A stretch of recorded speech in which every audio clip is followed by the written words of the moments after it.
Hello everyone, in this video I will be explaining my experiment on pipeline execution and hazards using the RIPES simulator.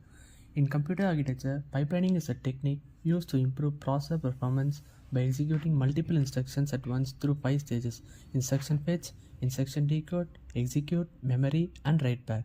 This overlapping of stages increases instruction throughput and overall speed.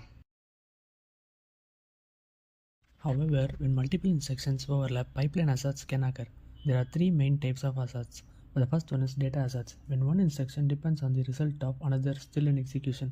Control hazards, caused by branch instructions when the next instruction's address isn't known yet. And structural hazards, when hardware resources are insufficient to handle concurrent instructions. Here you can see a simple RISC assembly code loaded in the RIPES simulator. When I run the code, RIPES visually shows each instruction moving through the 5 stages, and this is my screenshot of the program named read and print first character and sum of decreasing even numbers.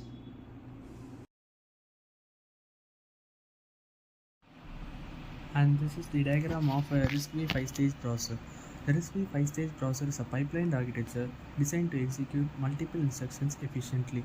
It divides instruction execution into 5 stages: instruction fetch, instruction decode, execute, memory access, and write back. Each stage performs a specific part of the instruction, allowing several instructions to be processed simultaneously, which increases overall CPU performance.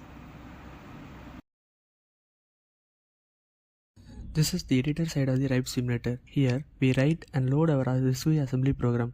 Each line of code represents a specific instruction for the processor.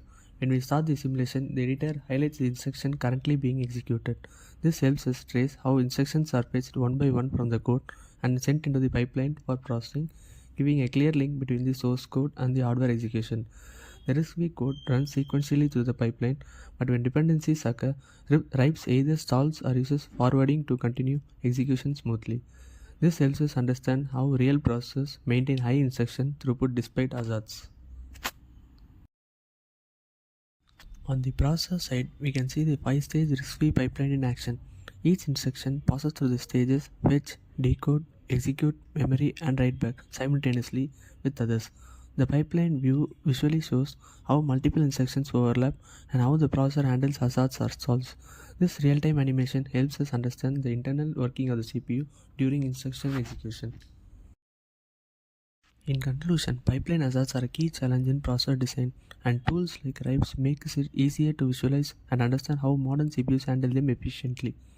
The RISC-V 5-stage processor provides a simple yet powerful way to understand how modern CPUs execute instructions efficiently. Using the RIPE simulator, we can clearly visualize how instructions flow through the pipeline and how the hazards are detected and resolved. This demonstration helps bridge the gap between theoretical processor concepts and real hardware behavior. Thank you.